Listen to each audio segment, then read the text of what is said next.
right now, it's over to the Nigerian youth who truly have been making singular interventions all across the world. The Nigerian youth reported to be nothing less than 63%. When you say 63, that is even the thing we're challenged by certain statistical references and data.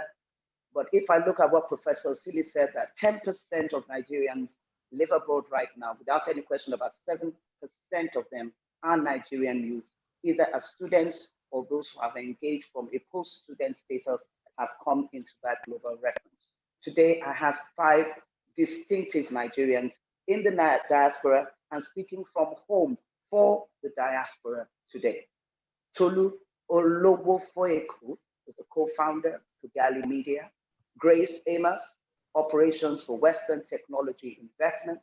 Chizoba Imoka, founder for Unveiling Africa. Donald Samuel Obu, Group CEO of Old Mutual West Africa. And Victoria Esiobu, Healthcare Attorney. These 5 references in terms of their collateral DNA, their professionality, their proficiencies, and their resume as touching both in terms of academic, advocacy, technology, enterprise, and their integrated global collaborations today shall be speaking. I shall be starting, first of all, with Chizoba Imoka, founder Unveiling Africa. And this is just a very quick 5-minute intro from everyone that tells us about them and gives us their intervention as a diaspora youth or youth speaking for the diaspora from Nigeria. Chizoba Imoka, an award-winning educator, seasoned education reform strategist, and an acclaimed social justice advocate and practitioner with a PhD in education policy and leadership from the University of Toronto, Canada. Chizoba, what a pleasure to have you on. The youth and development, harnessing the diaspora. Who are you? How do you define your diaspora expression? But most importantly, what's your projection and vision going forward? Welcome and good afternoon from Abuja, that is, and yes. Good morning in Canada. Thank you so much. Thank you to the organizers. Thank you to Benga for inviting me to be a part of this very important discussion and doing it alongside so many distinguished and inspiring Nigerians. So thank you so much for the opportunity to be here today. Like you said already, my name is Chizoba Imoka. I am Nigerian Canadian. I moved to Canada when I was 16 to begin my undergraduate degree. So throughout that period, I have always had one leg in Nigeria, one leg in Canada. At the core, I have always dreamt of a Nigeria that is self-sustained, that is dignified and perceived to be dignified on a global platform. So that has kind of informed my engagement throughout my over 16 years now in Canada and Nigeria. So at the core of my work, it has been, I've worked at the crossroads of education, youth development, and nation building. And one of the things that I have come to know for sure is that we as young people obviously we are the future, but at the same time, the next generation, the teenagers, are the platform that the future stands on. And one of the other parts to that is the role of history and our culture in any kind of development that we're pursuing. So this became really apparent to me in Canada, how in Canada, the role of history is taken very seriously and culture is taken seriously in nation building, but that wasn't the case for us in Nigeria. So at the core of my conversation or my contributions today would be that I think the role of young Nigerians in diaspora is to globalize, something I'm calling globalize, is to make global our local issues or local challenges, and also make global our local opportunities. So in my submission, I'm going to list out some of these opportunities and challenges that I see, but I'm really pleased to be here and I'm looking forward to. Awesome, awesome. Thank you so much, Isabel. I love that globalization, right? So we're looking at something local today, and I love the vibe of that. I love the feel of that. So let's go local now. Tolu Olowofoyeku, co-founder Kugali Media, co-founder, a company that publishes African comics from all across the continent, promoting African storytelling, story, from augmented reality, comics, animation, and games. Tolu, I don't need to tell it for you. But today, you're right on the platform. You're speaking to the world. And we want to hear first and foremost, Tolu, are you there? You ready? I'm here. Yes, you are. Hi, how are you? I'm fine. Good afternoon. Where are you right now? You're sitting. I'm in Lagos. Nigeria. Where in Lagos? Well, right now I'm in Lekki area. All right, so you're in the Lekki area. Yes. Lekki hosts to the hashtag NSAS and the rest of the conversations going forward. Well, looking at that from an animated viewpoint, we're looking at all of your reference here. You talk to us about you. How would you define as a Nigerian youth where you are? And of course, this is looking at you introducing yourself as Tolu, but you're not in the diaspora right now. You're speaking from Nigeria to the diaspora. Yes. Speak to us, introduce you, and tell us a story. Okay, my name is Tolu Olowofoyeku, one of the co-founders of Kugali, and I am a believer, a storyteller, and a tea bag. I like to use that reference because a tea bag changes the water it comes in contact with. It does not, the water does not just change the tea bag, but the tea bag also changes the water. Now, let me just say a little bit about Kugali and our successes. Over the last few years, we set out to tell African stories at a global level. So the thing is, growing up as a kid, I've always loved animation, I've always loved video games, I've always loved comic books. And as I got older, I realized that all of that content I was consuming was coming from the US and Japan, but nobody in Nigeria was doing something at that level on a global scale. Yes, we had one or two cartoons, one or two comics, but they were not world standard. They were not the best, that the kind of quality that people would read anywhere or watch anywhere, regardless of where they are from. So when you look at, let's say, a Disney movie, people from any culture watch it. They don't say, oh, it's not my culture, because the quality is just that good. And I set out to achieve the same thing in African storytelling. And from the get-go, my company has been very collaborative. We've worked with artists and creators from all across the continent. And we have made a name for ourselves by putting out only the best quality work to the rest of the world. And that got us the attention of the BBC and got us the attention of Disney. And right now we are collaborating with Disney Animation on a Disney Plus animated show. This is the first time Disney Animation is collaborating with any company outside of themselves. I mean, it's not the first time they are collaborating with Africa. It's the first time they are collaborating with anybody. And that is exactly what I set out to achieve. Put us on the same level as anybody else who is the best in the world. By 2022, the show will be out on Disney Plus. Everybody will get to see it. So that being said, I did not achieve this on my own. I've been in Nigeria all my life. I've never lived anywhere else. Yes, I have traveled a few times, but my whole life is in Nigeria. I schooled in Nigeria. Everything is in Nigeria. I have the same, issues with NEPA, the same issues with internet access as the average Nigerian. And within this environment, I was able to achieve this because I was collaborating with people in other countries. I was collaborating with some of one of the co-founders of Kugali is actually a childhood friend who is based in the UK. So that is the Diaspora right there. We created the company together. His name is Ziki Nelson. That's his pen name, and that's the name he's known by in the creative field. I hope he's online. I'm not sure he's on here right now.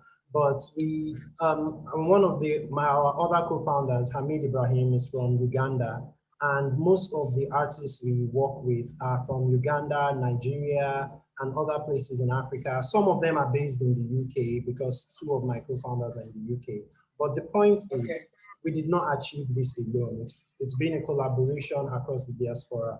And I think that's a good place for me to stop for an introduction. Yes, yes. Well, I'll tell you what, it's a good place to begin the next conversation with Grace Amos, who is all the way in California. I mean, she's got an outstanding reference in terms of analytic profiling, academy of engagements. Tolu, I'd like to say a very big thank you. Hashtag the T-Bag story. And of course, the storyteller above just being a narrator, giving us a narrative. I mean, Grace Amos, the creative with the BSc in engineering from MIT. Talk to us. How did it sound to you? Listen to the localized report of Tolu from Lekki, and now you in California. Technology is amazing, but you are amazing, Grace. Let's hear your story. Thank you so much for the introduction. And yes, no, definitely, it's great to hear stories from Tolu and you know, just all of the storytellers around Pan-Africa in Nigeria, within the diaspora. And even that's the focus that I wanted to share today, because I think these stories are very important when we talk about nation building and gathering the resources, not just at home, but also in the diaspora. If you were here yesterday, you may know a bit about my story, which is a common story of the diaspora, how my father came to the US to pursue his graduate studies at Stanford, and the lives of my siblings and I were dictated by the pursuit of academic excellence. And through a series of incredible experiences, God has led me on this path to leverage my gifts to pay it forward in Nigeria. But this last point among my siblings, I am rather unique. A story I'll share. The day I came back from my first summer in Lagos, I spoke to one of my sisters saying something like, it's not right there, Joe, like, you know, something along those lines. And she took me by the shoulders and shook me. She says, "You are American. Say it with me now, America." I was shocked because it's like, okay, how is it that I could engage with my Nigerian heritage while the rest of my siblings have either rejected or at the very least ignored that identity, that piece of who we are? And I believe that the answer lies in our respective perception of Nigeria, not ignoring the myriad of challenges that is present, but emphasizing that nation building really depends on the stories we tell, because those influence the stories we believe and those dictate the stories that we live. So for a moment, let's just focus on the stories that we tell one another as Nigerians. I say to you, I can speak more French, Spanish, German, and Mandarin Chinese than I can speak Yoruba. Like, wow. What does that say? You know, if you hear about winning the lottery in the US, it means you've won money. In Nigeria, it means you've left. What does that say? You know, if I tell you I'm Nigerian and the answer is, oh no, you're not really Nigerian because you didn't grow up there. What story do I create for myself? And this is how, you know, especially in the diaspora, we determine our identities. We're able to create our own stories.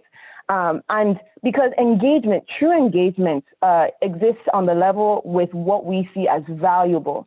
And I believe that these stories that we're telling right now have not yet achieved that level where we can see Nigeria necessarily holistically as a valuable place for investment. But of course, as we know already from today, they are wrong. You know, Nigeria is incredibly valuable in only the fact that our greatest export, our human capital, has transformed the world from the US and the UK to Japan and Hong Kong. And the dream, of course, is to realize this quality of our people from within our borders, from north to south, east to west, and see that Nigeria is more powerful as a whole than just as the parts that it's made of. And imagine the stories we could tell if we were able to actually see that and engage with that. In fact, my engagement with Nigeria started with a story that someone told me. I believe there's great opportunity to create quality education in Nigeria. Because I believed him, I went. Because I went, I saw, and I tasted, and I was able to receive this call to go back. And for me right now, you know, that looks like the development of an education program for young women, specifically designed to address the need of gender inequality, out-of-school population, and the need for a connection between secondary school and industry, tertiary education, and entrepreneurship, which are all things that we've already discussed together. Wow. So this journey was over the course of a decade, but it's an example of what we're all doing. The reason why we're here at this conference, which is to continue in this, transformative engagement. But I do want to take a moment to honor the decades of sewing that our elders have done before us. The professors in the panel yesterday were like, we didn't want to talk anymore. We've talked about this word. It's exhausting. Talk is not cheap. It's drain. It takes a lot of time, a lot of years to keep saying things. It's to keep saying things into spaces where it's either refused to be accepted or just can't be implemented. But because of all that work that has happened, we are now here to continue to engage, and so it's definitely exciting to be part of that. I'm excited. Amazing Grace, like I called you. I think the only way I can respond to you is this: Wakanda. Yes, girl, because that is it going forward. It's not about the Wikipedias anymore. Like I said, it's the Wakanda Mountains. And when we have lionesses like you who are able to just push it through, then why not? If not, let me give you a quick, you said Mandarin Chinese, let's do Mandarin Niger. So how do you pronounce the word Challenge?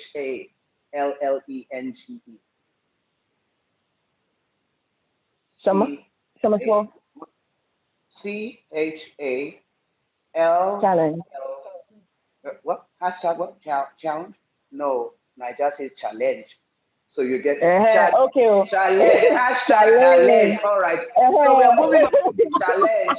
Okay, everybody. It's either challenge or challenge. But the fact of the matter is a hashtag that is real for us, and we're taking it for Grace. You're coming back to all of those experiential, valuables. When you came to Nigeria, the story that brought you and the story that you created in the lives of an incredible number of young Nigerians who had never, before they met Grace, engaged a computer, a laptop, or technology. And then, wow, it happened. We're moving from the challenge to the challenge. And now I'm going to be talking with Donald Samuel Obu, Group CEO, Youth CEO, Old Mutual West Africa. Yes, it's the CEO position he assumed in November 2018, tasked with leading a turnaround Old Mutual business in West Africa, strengthen the group's presence in the region. Over 30 years of professional experience. Hello, where's the youth in you? Talking to you, Samuel Obu. I want to hear the youth, please. We thank God for Grace. She has appreciated, celebrated, recognized all the elders. The eldership is on, but eldership wants to hear the youth. So excuse me, sir, who are you? So you know how when you're invited to a Nigerian party, when you invite someone to a Nigerian party, you're not inviting the person you gave the invitation to. So I managed to sneak in on someone else's invitation to this, and I'm so thankful that I'm here. But you've outed me, so what can I say? I did wonder. Welcome. I did wonder what I was doing, being invited to speak on behalf of the youth development. Beyond the fact that I am incredibly passionate about doing all I can to help unleash the enormous potential of our youth so that we can unleash the enormous potential of our country in a way that my generation and generation before have so far failed to do. But we have taken some tremendous steps. It's been wonderful being part of this. So my story, I am, if you like, a returning diaspora. I left Nigeria at 8 years old. I didn't really have a great deal of choice about that. It was the aftermath of the Civil War, and I left for that for reasons. I grew up in England. I was educated there, became a chartered accountant, survived it. But for 20 years after I left, the thing that kept me going was I knew I was going home one day and I was going to be somebody in my country. So all this stuff that was happening in England in the 70s with all the racism, National Front, actually it bounced off me because I was going home to Nigeria where I was going to be somebody. I came back after about 17 or 18 years to be somebody, and I must confess it was the biggest shock of my life. What I saw was not the country of my dreams. I did not see Wakanda. I saw something, I thought, I ain't coming back. Because I just felt that there was such a lack of respect for human life and dignity in Nigeria. It hurt me. But nonetheless, thankfully, I had a praying sister, and I had believers who kept praying with me, praying for me. And I knew that God had called me to do something. So I went back to England, then spent 15 years in South Africa. And oddly enough, for the last 20 years, I've been focused on attracting investment, firstly to Africa. I've done lots of things. I was CEO of Liberty Properties. Any of you who've been to South Africa and been to Sandton City in Johannesburg, a Nigerian redesigned, a Nigerian built that stuff that you're seeing there, because I was very much involved in it. I ran the business when it did all of that sort of stuff. And then I got the opportunity to come back here in 2014 to lead Liberty's business here in West Africa. And I've been here ever since. And really what I've been doing is trying to change the narrative about Nigerian investment circles, particularly in South African investment circles, and attract investment and build businesses and help people. And I love hearing Grace. I love hearing Tolu. I love hearing these people who believe as I believe, and we're different. There are different generations. I'm saying there is hope. Like an eagle. Absolutely. I have two wonderful, gifted daughters, and it is my aim has always been that if they decide not to come to Nigeria, it is because they have chosen to be where their talents lead them and can be for the best, not because Nigeria is not an option. So that's really what I'm doing there. And I hope we're not going to debate. And from what I hear, I love Yuna's presentation. That was so fantastic. So there's no debate about youth and development.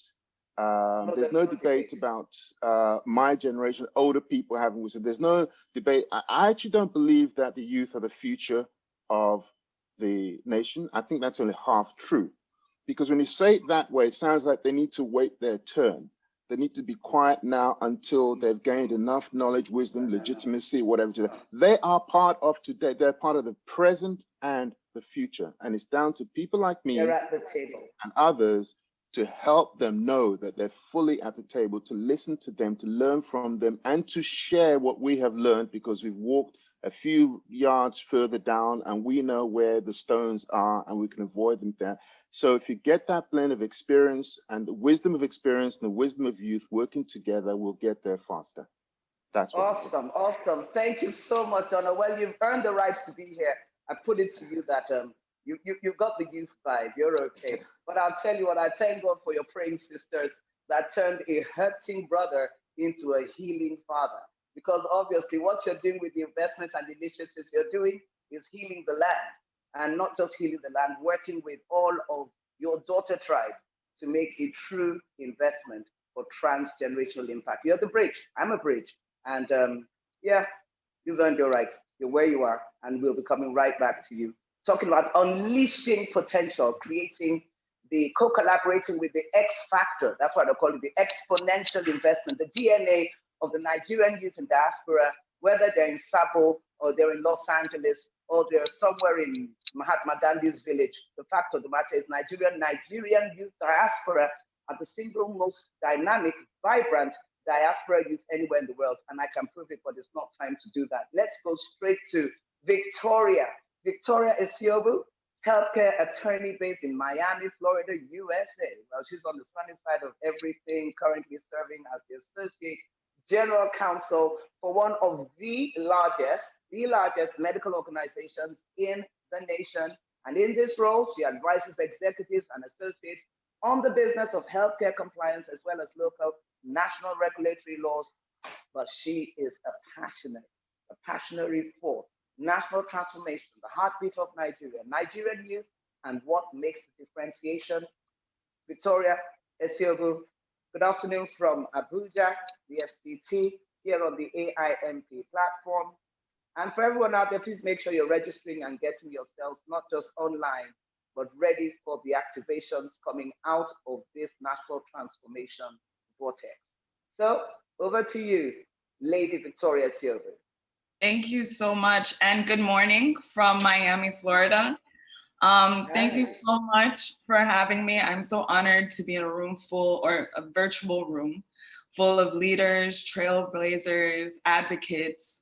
My name is Chidinma Victoria Siabu. I am a Nigerian first, but I was born in America, where I am currently based and practicing as a healthcare attorney. And when I think of the word diaspora, some may think of a large population of people scattered or dispersed across the globe. But my goal is to redefine that. And we redefine that as a Charlotte's web, or a spider's web of infrastructure and our biggest asset, which is people in Nigeria, to come together and to make an impact. And that's something that we as Nigerians have already done and already have begun doing.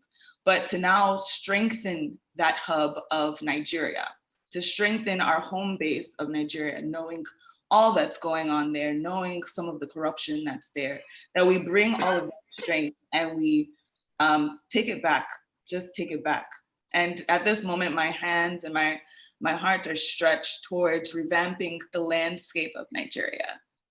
Specifically the healthcare sector. I remember a few years ago, I spent some time and I had the pleasure of spending a few months in Abuja at the Department of Health. And that was where we started thinking of ideas on how to revamp the health of our youth. And if you think about it, in many nations, when you focus on the health of your youth, you then start to impact the economy. You impact the overall social structure of that country. And it's all because you're focusing on the youngest of that population, because if you can teach people at a very young age how to act and how to take care of themselves, they become, they add a much longer lasting impact on their home base. And I know I'm here in America, something that Grace said, people want to tell you, okay, you're American, you've come here, focus on being American. Why are you wasting your time going back to Nigeria? That's not the case. It should never be the case.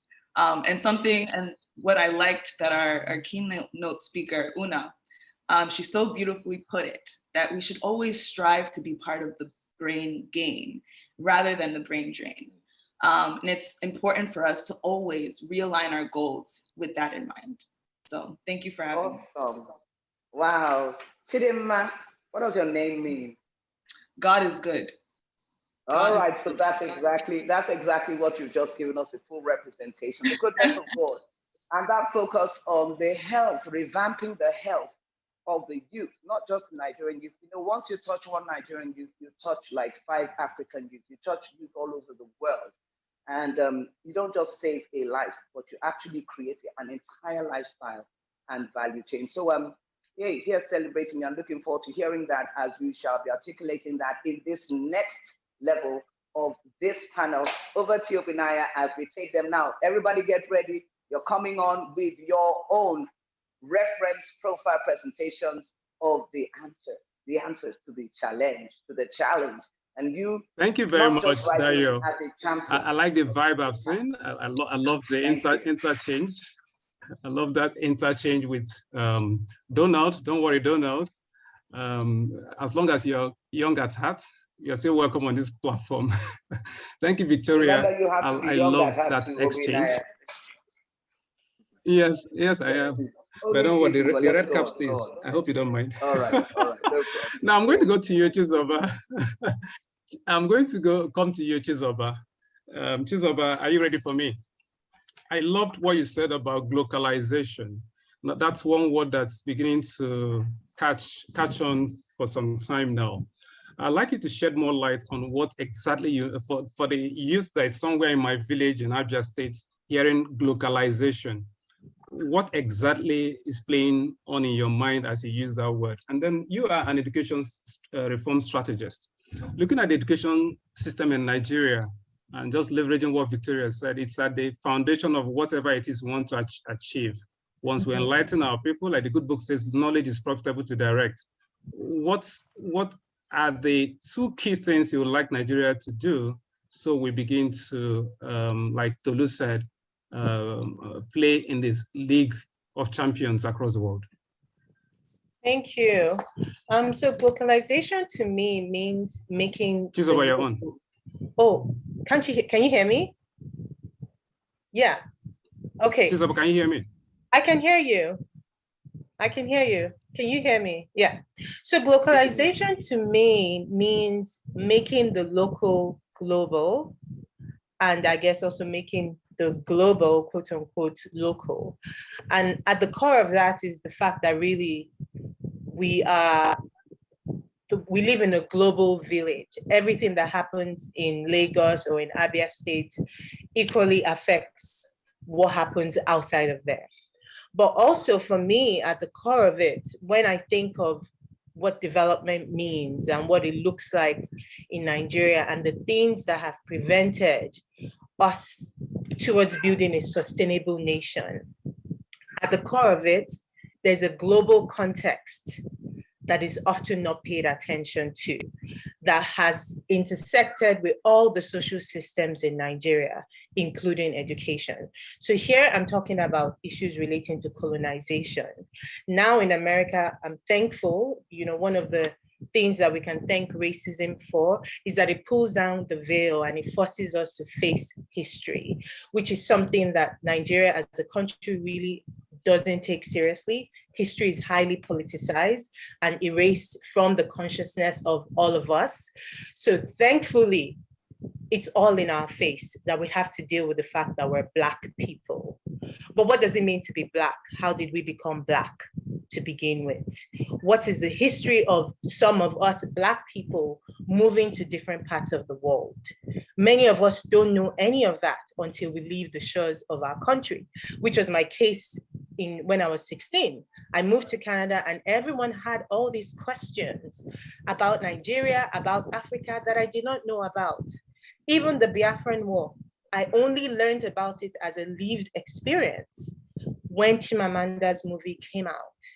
So now when you think about all of these historical events and how they intersect with our capacity to lead as purposeful, intelligent citizens that have the intention of building a diverse nation that is sustainable and just for all, then I think we in diaspora have a responsibility to talk about the legacies of colonialism and all the many ways it has morphed on into numerous domestic oppressive structures. I'm not saying that the be all and end all of our problems is just colonialism, but the foundations of the institutions that we operate with is very much interconnected to the slave trade, very much interconnected to colonization, very much connected to the injustices and the mago quote unquote that was set on at independence. And so any of the issues that must be taken on, be it health, be it education, we must think of these issues as global problems. Because again, when I went to Canada, a lot of the things that I did not know about myself seem to have helped me to be a respectable or comfortable Nigerian for white people to engage with. I knew nothing about myself. I spoke fantastic English, which is what I need to pass on. And even as when I was in Canada, I got so many awards. I was gaining access to places where many people weren't gaining access to. But interestingly, I was the only person that when I moved into these spaces that still has to, that gets profiled. I'm still the one that gets profiled, wondering how I got access into a room where teachers are supposed to be in, because I don't look like someone that could be a teacher simply because I'm Black. And so the question for me then is, what role does our education system, and here being in Canada and Nigeria, I realize that there are similarities between the Canadian, the American education system when it comes to Black lives. And if you go in Sri Lanka, Ecuador, the education system globally has a way of erasing the contributions of Black people, erasing the consciousness of us as people that have equal knowledge systems that must play a critical role in how the world must advance, but also how the world must truly become multicultural. So what are the two things that I do think the Nigerian education system must take on? The Nigerian education system must take on the conversation about what does an equitable and sustainable Nigeria look like? If the Nigeria that we're engaging with right now was brought about without the collaboration and the consent of the diverse Nigerian groups that make it up now. The question then becomes, what are the terms on which you bring in more than 250 ethnic groups, different interests, with different histories? What are the terms on which this country must stay unified? And then the education system must then be in conversation with this new vision of Nigeria. And this is very clear because when you look at the policy on education and how our education system became what it is, we see that at the first 1969 curriculum conference we had, there were a lot of foundational flaws at that conference, including the exclusion of people with disability, the exclusion of our indigenous languages, the exclusion of history from the curriculum. It was all at the 1969 curriculum conference. But you see that the curriculum conference was just in conversation with the national vision that the country had for itself then. So the first thing must be, what does a new Nigeria look like? A new Nigeria that is sustainable, inclusive, and just for all. That's a very uncomfortable conversation because we're at the cost. I'm not sure if we're going to have a Nigeria in the next couple of years, but that's an important, at the core, that is at the core, we must deal with that question, redefining what it means to be Nigerian. Now we know that the value of a Nigerian life means nothing. Animals in Canada, in the West, what more than the majority of many Nigerians? We know that. So how do we redefine that? And how do we make our education system take that into practice? And then I think secondly, the education system will then have to really deal with questions of history. So history shouldn't be a topic that you deal with as a standalone subject. We must take seriously indigenous epistemologies. We cannot have a nation where what it means to be successful is to be fluent in English and maths, but be totally inept in everything that has to do with who you truly are. And so history as a standalone subject must be questioned. We need to think about, what does our indigenous knowledge mean for physics? What does it mean for chemistry? What does it mean for social studies? If I think social studies is a questionable subject, but what does it mean for all across the subject, all across all of these subjects? So history shouldn't be a standalone thing. It shouldn't be something that you engage with just in senior secondary school if you're in arts class. What does it mean for us to engage with our history from pre-colonial times, from an African-centered perspective across all the subjects? I think these are the two critical things that, at least to begin the conversation, if we want to think of education reform. Wow, awesome, awesome.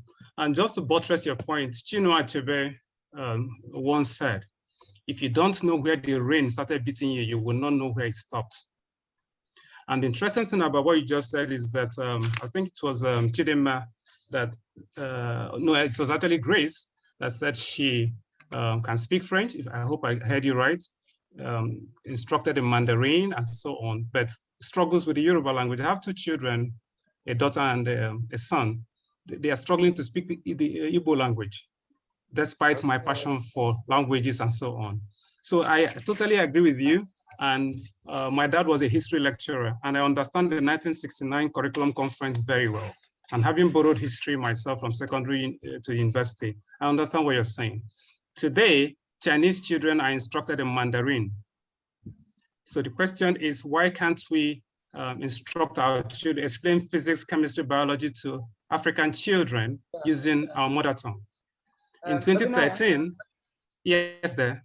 Sorry to yes, my apologies to you and everyone. The Honorable Abike Dabiri has been unengaged and she has to move into an event very quickly. She just wants to make a very quick comment, and we just like to give her the opportunity of that intervention right now just by way of respect and acknowledgement of protocols. Once again, Honorable Abike Jabri is the... Thank you very much. Thank you very much. Like I said, I have to go into the wedding. You can see I'm all dressed for a wedding now. And I'm about to enter the wedding, but I've enjoyed this conversation. I'll join you again if you're still on, but I've enjoyed the conversation. But I'll throw a challenge right back at you all. As Dio said, we should spell CHALENGE. I've heard the keynote speaker. Thank you for your research. But the key thing is now we don't have any more excuses. We have a Diaspora Commission. So let's work with you. The gentleman, CEO, Mutual Trust or something, attracting investments to South Africa, attracts investments to Nigeria.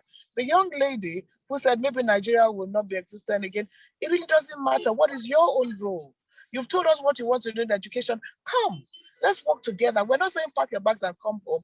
Let's have your ideas and suggestions. I tell you that with the Diaspora Commission in place, we can work with you. So like I said, I'm particular for the younger generation, want to connect with the second and third generation Nigerians. Mr. Lowo Foyeku, amazing thing. And the young lady, amazing Grace. You know, those talents should not just stay there. Let's use those talents to develop this country. And as I tell you, we have no more excuses. You have a Diaspora Commission. So what I will do after this is hopefully we'll get the result of all this from the organizers, Dayo, Obina, and Mr. Enelema, so that we can now take it from here. So what I want to say happen is execution of what you're coming out with. I'm here to work with you. So let me have all that. And I tell you that the next edition we'll be talking about success stories, about what we have been able to achieve from here. So once more, I've enjoyed every bit of the conversation. I'm proud of all the speakers. I'm proud of the Nigerian youth. There's so much energy. There's so much we can do together. And for the young lady, I think there will still be a Nigeria, but a better Nigeria. A Nigeria where merit will count. A Nigeria where your talent will show the way for you. A Nigeria where it's not about who you know. A Nigeria where you'll be able to realize your full potentials. We're going to have a Nigeria, but we can all do it together. A Nigeria that will be fair and just and peaceful. Thank you very much. And God bless you. Honorable Auntie Abike, don't leave. Just one thing I want to ask. Many people don't know. They see you today. You are the successful political woman from Lagos State and all of that. But when you started, you were working with NTA and you were working with Franco Lise. You did a report on the students of, I've forgotten the school now in Lagos that were leaving school and were playing trance at the beach. And you asked a simple question then on NTA 9 o'clock news. Where are your children? Now, that question and that report started something today that has brought you to this place of emergence and prominence. You've come through dispensational politics. You represent not just Lagos, but a front-line representation of women in politics. You were there as a youth. You are not diaspora. You didn't have all of these advantages, but you are where you are today. What is your message, not now, just now, as Abike Jabri, from that day where you are today? Thank you. My message is hard work. There's no alternative to hard work. Work hard, have a sense of integrity. There must be something that guiding you. There must be a purpose in life. When I was doing that job, asking questions, doing stories of miracle, I was doing my job diligently. I wasn't looking after money. I wasn't looking after being bragged. I wasn't looking after pecuniary things. I was doing my job with a passion and I enjoyed it. And when it was time, after I went for a leadership program at Harvard, I decided to go into politics. And I said, I'll do my own little bit. And I'm glad I did. You know, I kept saying that I would never have thought I'd go into politics, but I did. And today I'm standing to say that you all should do something. And like I said, so I've done my own bit. For instance, if I had been in parliament, maybe there would not be a Diaspora Commission. When I was given to chairman Diaspora Committee, it was supposed to be, just a useless committee in quotes. But I turned it around. And today we have the commission. And I never knew I had the commission. I'd left politics. I said I wasn't interested in contesting anymore. I was just fed up of the parliament. Yes. But look at it today. Integrity, hard work, a sense of pride in yourself, and telling yourself that nobody will stop you but yourself. Thank you very much, Honorable. And clearly a very deliberate direction where we're going. We want to say thank you so much. Thank you for giving us this much time. And for the AiMP, most certainly, They will be coming. The youth of the And AIMP just a are minute, coming. some people are and we saying, will be where can they connecting. reach us? Those asking, where you can email us admin@midcom.gov.ng. Okay, just posted. .gov.ng. Yes. So I look Okay, forward to just. Finally, no excuses. We have to do this. No. Thank Okay, you for just to say this, Dayo, just to tell this to Honorable Abike, just to tell you that we know you have pedigree. And just to tell you that God is not done with you yet. And like you said, we need to be godly. Yeah, we trust you. We trust you. We trust you. When you say anything, you mean it. And we've watched your trajectory over time. So we trust that a handshake between the AiMP and you and the young people will deliver value for the rest of Nigeria. Wish you well at your wedding. Thank you. Thank you very much. Bye-bye. Over to Obinaya, from Chizoba to Tolu immediately. I know we're working with time. Thank you so much once again. Tolu, it's you. Thank you. Obinaya, Thank question you. you want to ask him, and let's move forward. Thank you. Okay, thank you. I was going to come to you, Tolu, and the Honorable Abike Dabiri just made it easy. While you were speaking, I actually wrote down just one word, passion. I'm going to show you something. I don't know if you can say this. Tolu, what can you say? Marvel Comics. Okay, my son's friend gave it to him as a gift, and it was bought in a shop in Abuja here. And that got me thinking. And I engaged my 9-year-old son and I said, would you want something African? He said, Daddy, if you must have anything African, let it have pictures. And we are looking at using animal figures to create something that's an alternative to this. Because you're saying A for apple, take snow to the Eskimos. Some of the children here have never seen snow. So it is interesting that you are doing such great work with comics and video games, and it's coming from your passion. So if I was a youth younger than you, let's just suspend our disbelief. Let's just advise me, what is the place of passion in turning my ideas to tangible products? And then let me also ask you, what has the experience been like partnering with others in Nigeria and even across Africa? What has your experience been like? Has it been palatable? What have been the challenges of partnerships with other young people in Nigeria and Africa? Thank you, Tolu. Okay, so let me start with the place of passion. Now, I believe that there's this Japanese philosophy talks about the thing you are meant to be doing. When you look at your passion, you look at your core competencies, you look at what you can make money from, when all those things come together. Now, I believe when you're passionate about something, and also when you look at a pain point, so a pain point may not be something you love, but it may be something that every time you see it, that problem really pricks you. So some people just have a passion for maybe children who are not in school. Some other people have a passion for making maybe education or food or whatever. Now, with regards to Ikigai, what I'm saying is, if we have a cross like this, if this line represents what you're passionate about, and this line represents the problem that really gets you riled up, where that problem meets your passion, that is Ikigai. That is the place where you should be focusing your efforts. So for example, I'm passionate about quite a few things, but it's only one area where the problem and the passion connected. So I'm passionate about music, I'm passionate about basketball, I'm passionate about fitness, but I don't see myself going into basketball professionally or going into music professionally. However, video games and animation, that is where the pain point and the passion meets for me. So that's just to quickly answer the question of a younger person looking at his passions and how he can harness them. So this person may be into football. He may love football passionately and love engineering and love music. But then is there a problem he's looking to solve? A problem that really, really gets him riled up? That the place where that problem, when you look at all the problems that rile you up and you look at your passions, the place where they meet, that's the best place to start working. And then my experience working with people in Nigeria and working with people outside Nigeria, I will say there's a huge cultural gap, and we have a lot to learn from people outside of Nigeria. Now, I believe every culture has its good parts and its bad parts. I don't believe there's any culture in the world that is completely bad or completely good. So, okay, someone says my audio is low. I'll try and project. I believe that every culture in the world has a good part and a bad part. I don't believe there's any culture that is completely inherently good or completely inherently bad.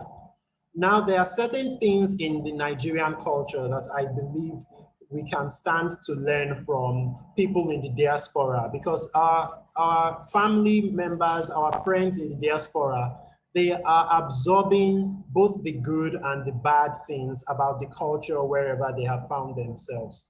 Now, I am sure if you ask Victoria or you ask Grace, there are certain things from their Nigerian culture that they prefer to the culture where they are. And then there are certain things where they think these people have the right idea and we are not doing this the right way in Nigeria, which is why I idea when you interact with people on a global level. And what do I mean by that? I want to make this practical for people like me who never went abroad. Like I said, I schooled in Nigeria, I'm based here, I did everything here.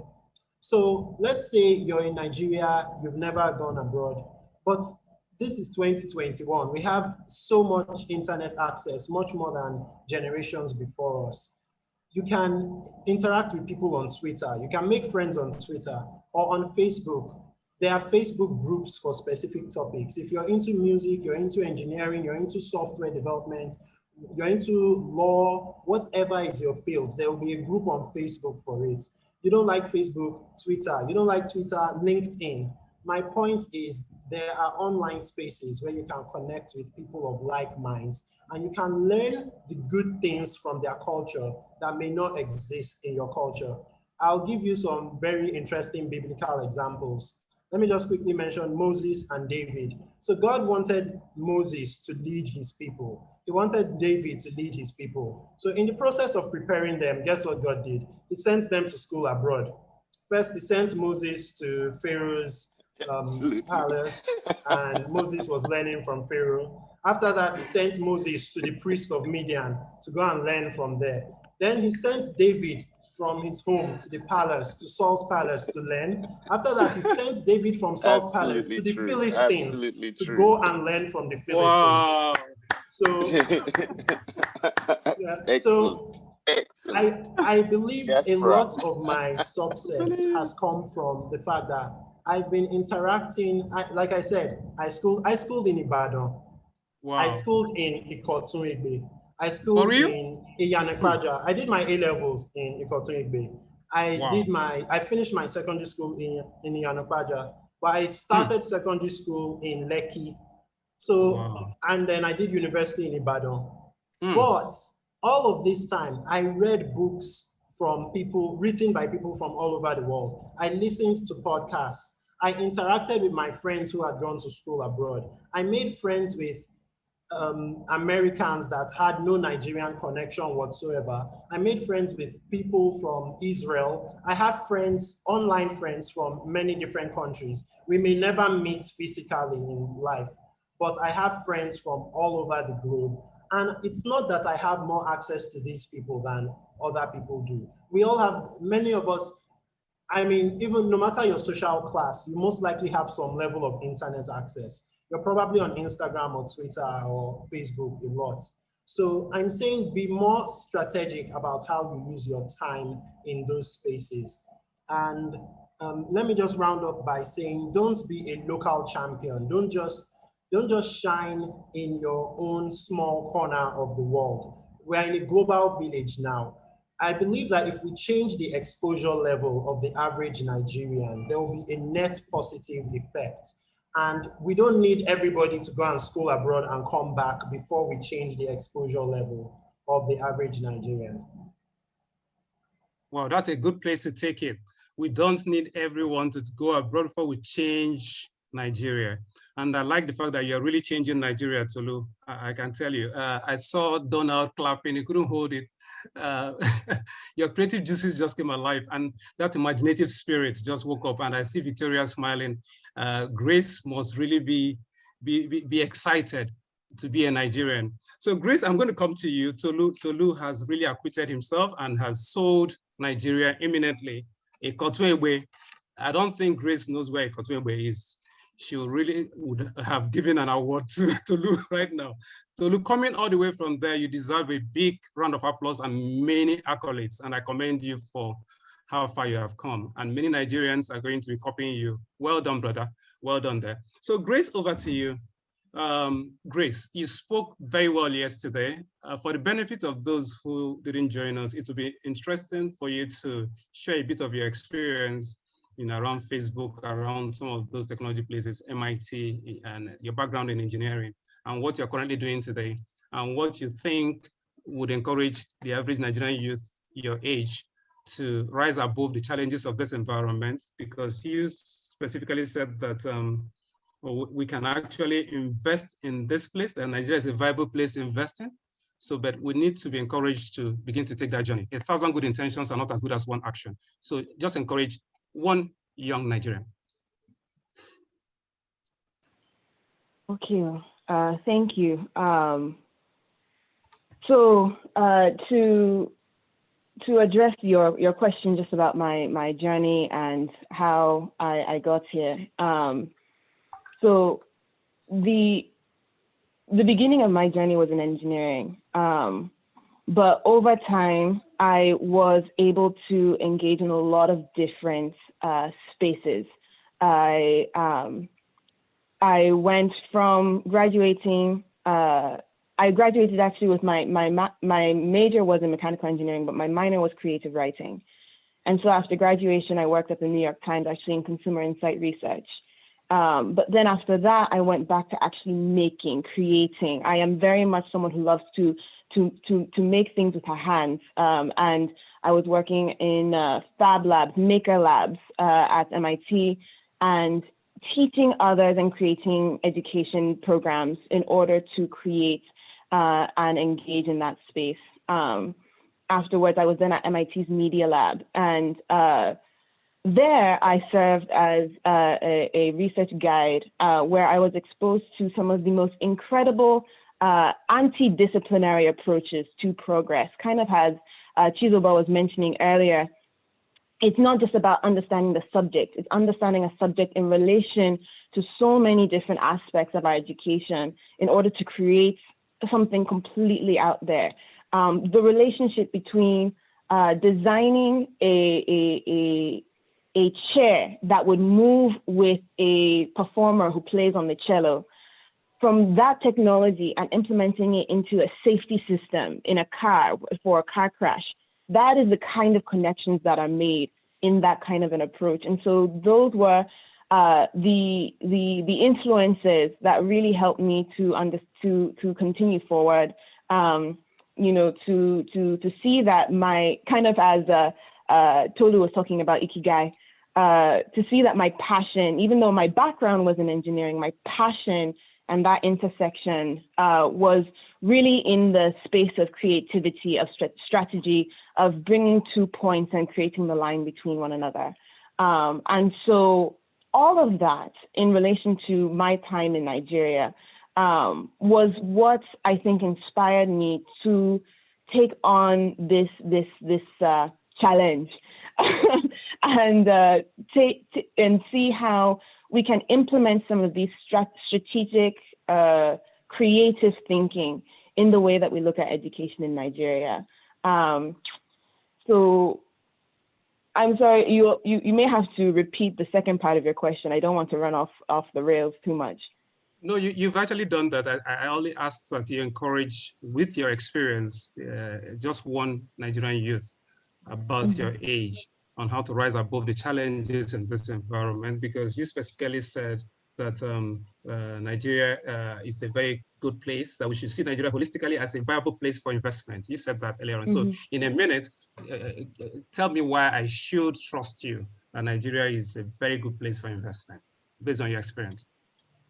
Sure. I think it was one of our keynote speakers that was sharing about the education, and I think it was actually you as well, Binaya, who shared just the incredible just capacity for creativity and entrepreneurship in Nigeria.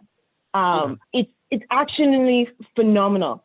When I was in Nigeria, I had a conversation with one of my coworkers who studied at UI, and he was sharing how, if not for the fact that an infrastructure was in place in Nigeria for entrepreneurship to promote these ideas just from somebody who said something to reality, there would be very different conversations. And one of the reasons why there's this now, as one of the panelists said earlier, the brain gain, taking advantage of the things that we've learned internationally and bringing them back home. It's because there is so much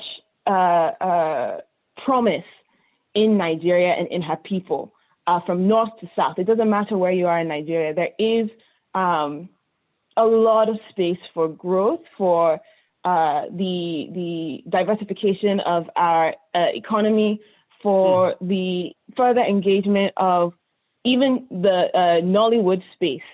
Getting our films on Netflix, everyone said yes.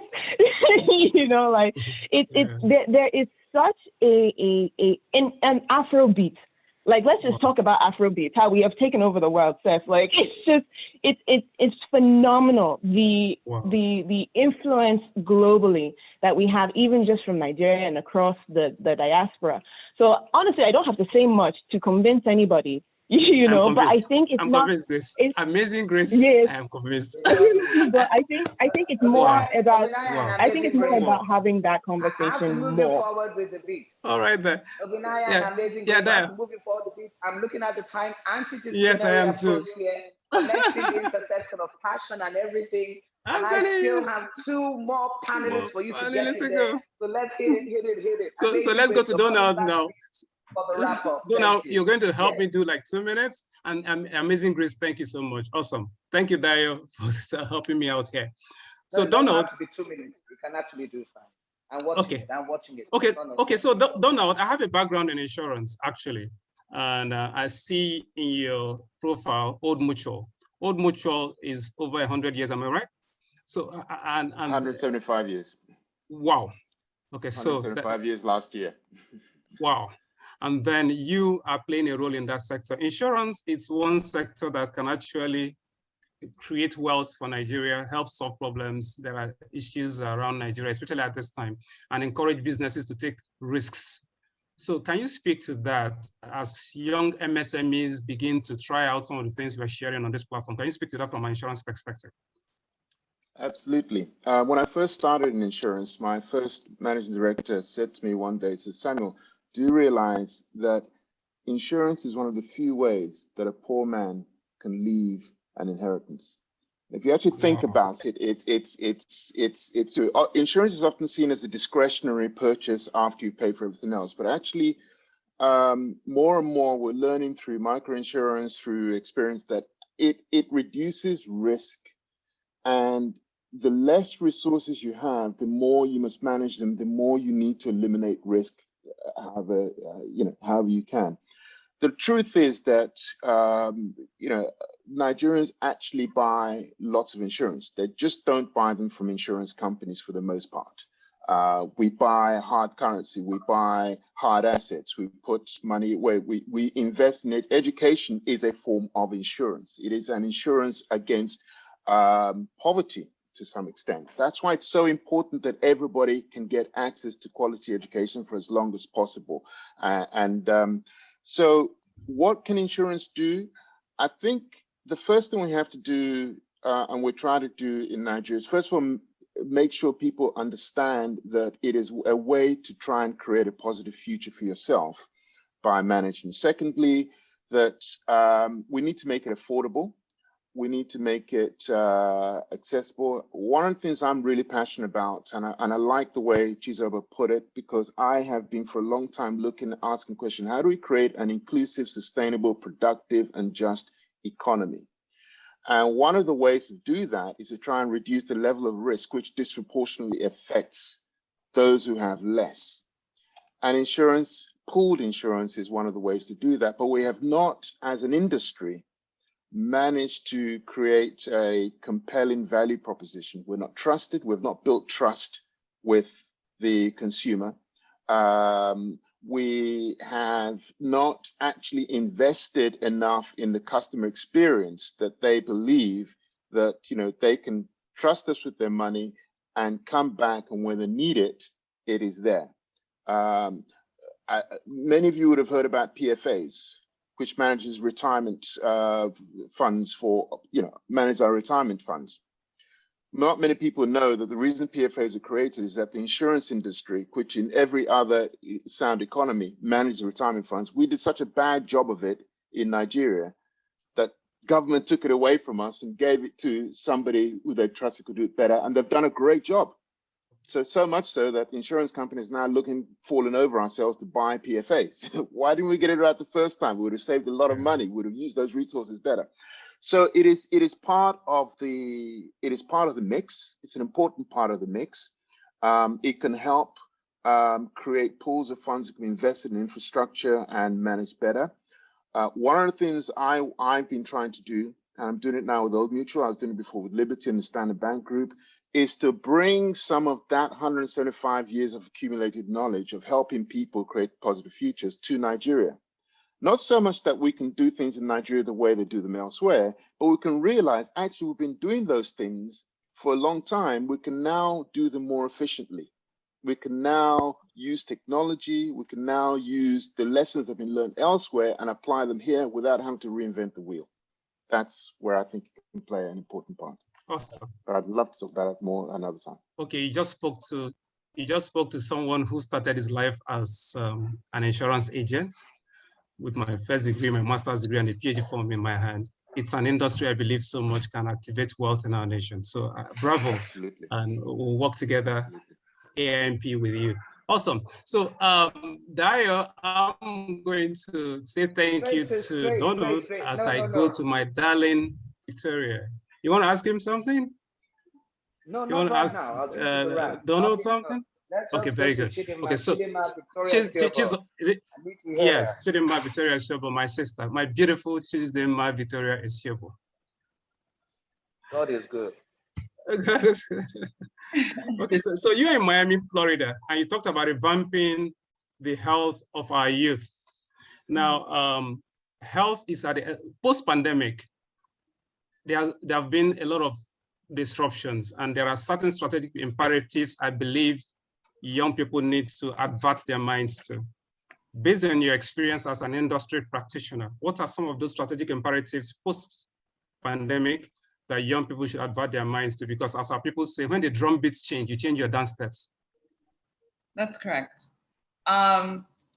So when I think of something that a lot of our youth are struggling with, especially post-pandemic, because they don't have a lot of experience in, I guess we could say, the marketplace. I have interns that come in, they don't know how to interact with a lot of upper levels or professionals. And I think that goes back down to mental health. And that's a big thing that we're talking about globally. My sister's a psychiatrist, so it's something that we've kind of had a lot of discussion over. And I think the term is called imposter syndrome. So imposter syndrome is when you find yourself in a position that you've prayed for, a position you said that you wanted to be a doctor, here you are, you're a doctor. And for some reason, you believe that you don't belong there anymore. For some reason, you believe that you don't have the skill or the smarts or that you're not supposed to be there. And you begin to doubt yourself. And I think that's one thing that's becoming more and more prevalent with anxieties and depression, because you've been so closed off that now you don't know how to realign yourself with your goals. And three things that because I obviously have, not obviously, but I have struggled with imposter syndrome, where you find yourself in such a grand position, you find yourself and you know that you've worked for it. But you have to realign your mind. And I do 3 R's, realignment, refocusing, and repraise, with the last one being the most important. Realignment is seeing how you got there, how much time you spent studying to get to that position, how much time you spent networking and finding the avenues to get to where you are. Refocusing is being able to find that you're here. You've now realigned to this position and knowing where your goals should be, what your objectives are in that position. And then repraise, obviously, is to always give thanks back to the Most High.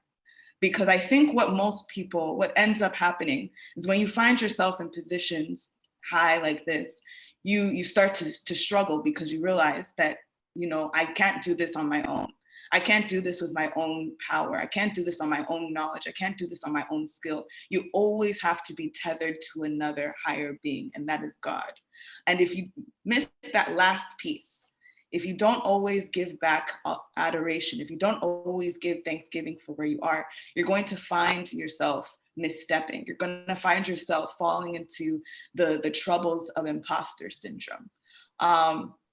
And I think that's something that we can always strive to do, to always find ourselves realigning, refocusing, and repraising back to God.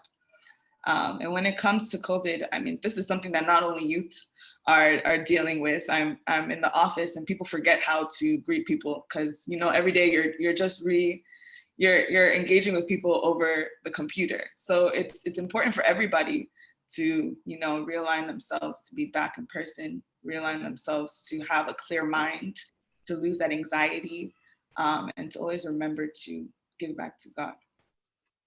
Wow. Thank you very much. As I hand back to Dio, just to say Victoria, just say this, Dio. Victoria, please, we would request that you begin to work on a script on business compliance, as well as local and national regulatory issues. I believe that you could actually create a sector where a lot of young people in the health sector could be engaged and will reduce the brain drain. It's important, and I joke you not, it's a serious issue that's alive and well. Thank you very much, Dio. Back to you, and thank you, Chidinma. Wow, Mr. Insurance to the PhD level. Thank you very much. And that was, for me, it was just totally engaging, and really, we worked with the rules. So, wow, let me start with Chidinma. Truly, God is good. That is a testimony of life. The imposter syndrome challenge has been one of mine, and one that I am thankfully, gratefully happy to state here that God brought me through. As a COVID survivor coming through the post-COVID, and as well as the COVID itself with underlying symptoms, I'm also a very grateful, testifying moderator today, and citizen in the global kingdom of God and humanity. Refocus, reappraise, realign, and I'd say repraise. I love that word, repraise. So thank you very much. And here's trusting that not just about resetting the emotional health value chain for the Nigerian youth or youth in diaspora, connecting with other youth.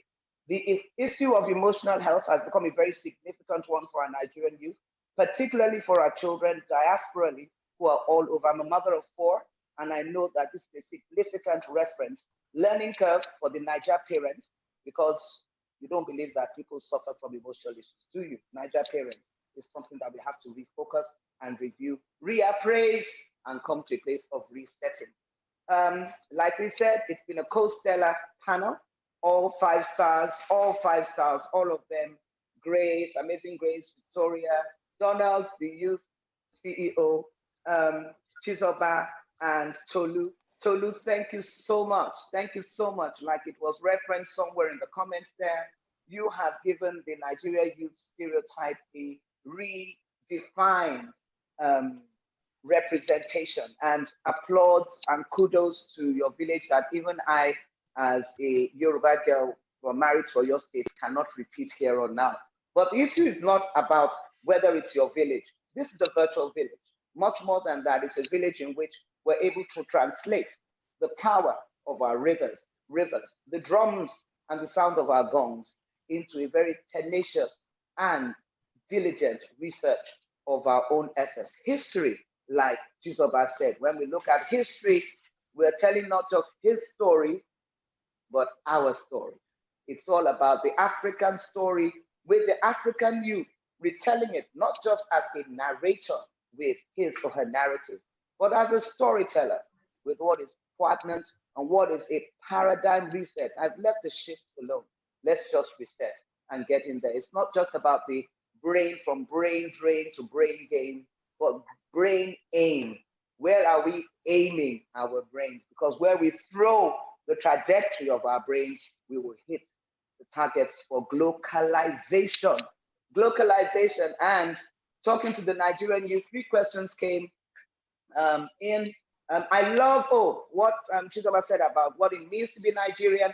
I was speaking with Olubenga earlier on, and he says the AiMP Youth Network will be working on something very significant coming up after this. So for this space, keep watching this space and engage with AiMP at the Youth Panel Reference. We're not just talking, like the Honorable Abike Dabri said, it's not a talk shop. Well, you know what? It's a talk shop in the sense that we are transacting with our talk and we are creating new packages. You know, as we love to say, our comedian Chiga will say, package your market. We are packaging the market. But the most important thing is not just to package the market, it is to market the package. Who is the package for the Diaspora Reference? It's the Nigerian youth. So new roles, new responsibilities going through. Be Nigerian, but best of all, be a Nigerian youth or connect with a Nigerian youth with the right kind of vibe, whether it's a Tolu, a Grace Amos, a Chizoba, a Mocha, whether it's Donald as a youth CEO, working insurance from luxury insurance to insurance re-paradigm references, or Victoria Chidema Esiovo in Miami, Florida, from the FCT Abuja. Yes, yes, yes, yes. We are ready to get there, go forward. Olubenga from the AiMP team, are you there? Can you please tell everybody very, very quickly what you and I discussed? Benga, are you there? Are you there? And may I say this, the lie that was sold to you, to me, that the future is somewhere out there, T.Y. Bello reviewed and reset with her single in 2011 when she stated that the future is here. And she spoke for the youth. She spoke for you, diaspora or local, wherever you are, that the future is where? Here. With who? You.